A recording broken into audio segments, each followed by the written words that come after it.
ভারতের বুকে শুনছিলেন না? ভারতের বুকে মুস্কান নামক একজন নারী, তার মাধ্যমে একটা তাকবীরের আল্লাহু আকবারের ধ্বনি পুরো ভারতকে কাঁপায়া দিয়েছিল না? শুধু কোনো ভারতকে কাঁপায়া দিছে তাই, বাংলাদেশের যত রাম বাম আছে তাদেরকেও কাঁপায়া দিছে, এমনকি আমেরিকার সবাইকে কাঁপায়া দিছে, পারছে না? এখনো পর্যন্ত তারা তাকবীরে ভয় পায় বিদায় ভারত থেকে মুসলিমদেরকে জুলুম নির্যাতনের মাধ্যমে তাদেরকে বিতাড়িত করার চেষ্টা করতেছে। বলেন ঠিক কিনা? এজন্য ভারত সরকারকে বোঝা উচিত যে আমাদের ইসরায়েলের পথ ধরলে লাভ নাই, ইসরায়েলের পথ ধরলে লাভ নাই। কারণ কি, ফিলিস্তিন অসহায় একটা দেশ, সেই দেশে অস্ত্র শস্ত্র কিছু নাই। তাদের পাশে যে সকল দেশ আছে তারা হলো মুনাফেক, এই কারণে তারা তাদের সাথে করতে পারতেছে, জুলুম করতে পারতেছে। কিন্তু ভারতের এটা ভাবার চিন্তা করার কোনো দরকার নাই। তাদের চিন্তা করলে খুব চিন্তা ফিকির করতে হবে যে এই ভারতটা আমাদের বাপ দাদার সম্পত্তি না, বরং মুসলমানের সম্পত্তি। ঠিক কিনা বলেন? ইস্ট ইন্ডিয়া কোম্পানির সময়, ইস্ট ইন্ডিয়ার সময় ভারতকে শাসন করছে সর্বপ্রথম কারা? ব্রিটিশরা যখন শাসন করছে তখন ব্রিটিশদের হাত থেকে ভারতকে রক্ষা করছে মুসলিম জাতি। ভারতকে রক্ষা করছে কারা? মুসলিম জাতি।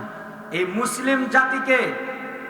মুসলিম জাতি ভারতবর্ষে আসছে, অথচ আজকে হিন্দু বেড়ে যাওয়ার কারণে তারা মুসলিম সংখ্যালঘুদের উপর জুলুম নির্যাতনের মাত্রা বাড়ায়া দিয়ে তাদেরকে বের করে দেওয়ার চেষ্টা করতেছে। কিন্তু তারা জানে না যে এই ভারত যদি মুসলমান শাসন না করত, তাদের বাপ দাদার সম্পত্তি কখনো পাইতো না। পাইতো? এই কারণে মুসলমানদের ইমানের পাওয়ার বেশি।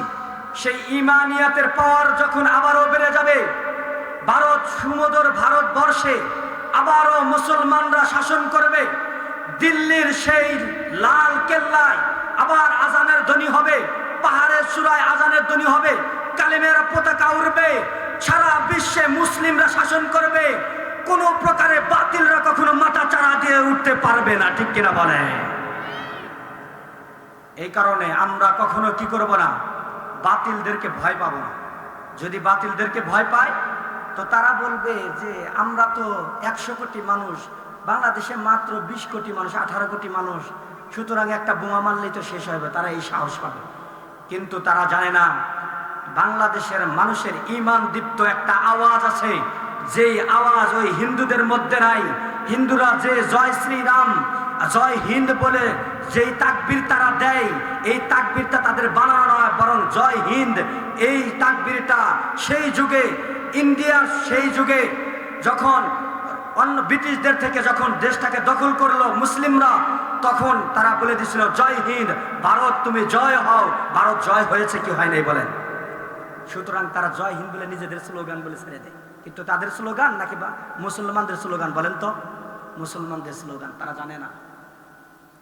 এজন্য ইমানের পাওয়ার নিয়ে আমরা তাকবীর দেব, জোরে আওয়াজ করে, নৌকা ধানের শীষের স্লোগান যেরকম দিন আওয়াজ, নারায়ে তাকবীর,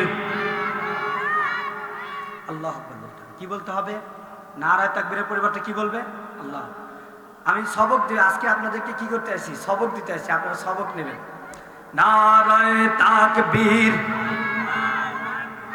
আল কোরআনের আলো, ঘরে ঘরে জালো,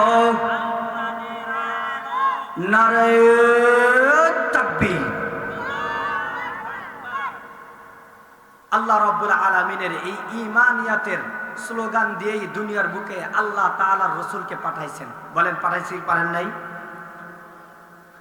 সেই রাসূলের দেখানো পথে সাহাবায়ে কেরামগণ চলছেন। আমরা তো সামান্য ঈমান দুর্বল থাকার কারণে এই ঈমান নিয়ে তাকবীর দিতে ভয় পাই। কিন্তু এই ঈমানের পাওয়ার সাহাবায়ে কেরামদের কেমন ছিল জানেননি?